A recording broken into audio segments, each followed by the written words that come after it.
With the divine blessings of Sri Vidya Disha Tirtharu of Palimar Mata, the sacred construction of Raghavendra Swami Brindavanam has begun at Mangala Nagar, Chennai.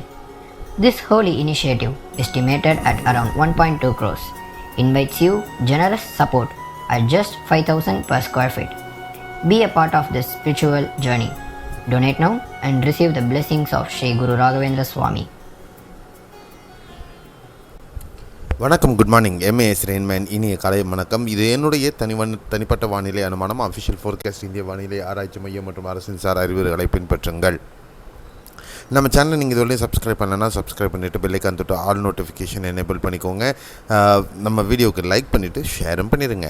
இன்றைய வானிலை அனுமானம் 28 June 2025 உங்களுக்காக. இன்றைய வானிலை அனுமானத்தில் வங்கக்கடல் பகுதிகளிலிருந்து நகர்ந்த அந்த வளிமண்டல தாழ்பகுதி ஒரு வளிமண்டல மேலடுக்கு சுழற்சியாக மேற்கு வங்க பகுதிகள், கங்கை கரை பகுதிகளில் கேஞ்சட்டிக் பெங்கால் சொல்லுவாங்க, அந்த இடத்துல இருக்குது. அதே நேரத்தில் குஜராத், ராஜஸ்தானில் நகர்ந்து குஜராத் கடலோர பகுதிகளில் கட்சுக்கு அருகாமையில் ஒரு வளிமண்டல மேலடுக்கு சுழற்சி நிலவுகிறது. இந்த இரண்டு சுழற்சிகளுக்கும் இடையே ட்ராஃப்னு சொல்லக்கூடிய மான்சூன் ஆக்சிஸ், இந்த பருவமழை அச்சு அப்படின்னு சொல்லக்கூடிய அமைப்பானது தொடர்ந்து நீடிக்கிறது. இதன் காரணமாக அரபிக்கடல் பகுதிகளிலிருந்து இருக்கப்படக்கூடிய தென்மேற்கு பருவக்காற்றினுடைய வீரியம் தொடர்ந்து நீடிக்கிறது. இதன் காரணமாக அடுத்த 24 மணி நேரத்தில் கேரளாவை பொறுத்தவரையிலையும் கோழிக்கோடு, வயநாடு, மலப்புரத்தின் மேற்கு பகுதிகள், நிலம்பூர் அந்த பகுதிகள் மற்றும் மன்னார்காடு, பாலக்காடு பகுதிகள், திருச்சூர், எர்ணாகுளம், இடுக்கி, கோட்டயம், பத்தனம்திட்டா மாவட்டங்களில் தொடர்ந்து கனமழை பதிவாகும். மற்ற இணைய மாவட்டங்கள் திருவனந்தபுரம், கொல்லம், அல்லப்பி, பாலக்காடு, மலப்புரம், கண்ணூர், காசர்கோடு மாவட்டங்களில் பரவலாக மிதமானது முதல் கனமழை தொடரும்.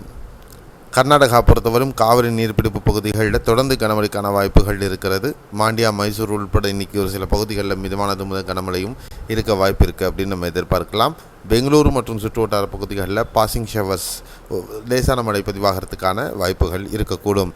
தமிழகத்தில் பொறுத்தவரையிலும் நீலகிரி, கோயம்புத்தூர், தேனி மாவட்டத்தின் மேற்கு தொடர்ச்சி மலை பகுதிகள், தென்காசி, குற்றாலம், மாஞ்சோலை மற்றும் நாகர்கோவில், கன்னியாகுமரி, திண்டுக்கல், சிவகங்கை, புதுக்கோட்டை, தஞ்சை, கள்ளக்குறிச்சி, திருவண்ணாமலை மாவட்டங்களில் இன்று இடியுடன் கூடிய லேசானது அல்லது மிதமான மழை பதிவாகும் அப்படின்னு எதிர்பார்க்கலாம். மற்ற ஏனைய மாவட்டங்கள் சென்னை, திருவள்ளூர், காஞ்சிபுரம், செங்கல்பட்டு உள்பட மற்ற ஏனைய மாவட்டங்களில் ஒரு சில பகுதிகளில் மட்டும் லேசான மழை பதிவாக வாய்ப்புகள் இருக்கும் அப்படின்னு நம்ம எதிர்பார்க்கலாம். தெலுங்கானாவில் பொறுத்தவரையிலும் பெரும்பாலான மேற்கு பகுதிகள், வடமேற்கு பகுதிகளில் இந்த பருவமழையானது தொடர் வாய்ப்புகள். அதே நேரத்தில் மேற்கு வங்கத்தில் அந்த வளிமண்டல மேலடுக்கு சுழற்சி இருப்பதனால வட கடலோர ஆந்திர பகுதிகள், ஸ்ரீகாக்குளம், விசாகப்பட்டினம் பகுதிகளில் கனமழையும், மத்திய ஆந்திர பகுதிகளில் மிதமான மழையும், தெற்கு ஆந்திர பகுதிகள், ராயலசீமா பகுதிகளில் லேசானது முதல் மிதமான மழையும் ஒரு சில பகுதிகளில் மட்டும் பதிவாக வாய்ப்புகள் இருக்கும். இதுதான் அடுத்த 24 மணி நேரத்திற்கு மழைக்கான வாய்ப்புகள் உள்ள பகுதிகள் பற்றின அப்டேட். அடுத்த அப்டேட் நாளை காலையில் சந்திக்கலாம். மீண்டும் அடுத்த காணொலியில் உங்களை சந்திக்கும் வரை விடைபெறுகிறேன். அதுக்கு முன்னாடி இந்த சேனல் நீங்கள் சப்ஸ்கிரைப் பண்ணலன்னா சப்ஸ்கிரைப் பண்ணிவிட்டு பெல்லைக்கான் தொட்டு ஆல் நோட்டிஃபிகேஷன் எனேபிள் பண்ணிக்கோங்க. வீடியோக்கு லைக் பண்ணிவிட்டு ஷேர் பண்ணிடுங்க. Bye, see you, have a nice day.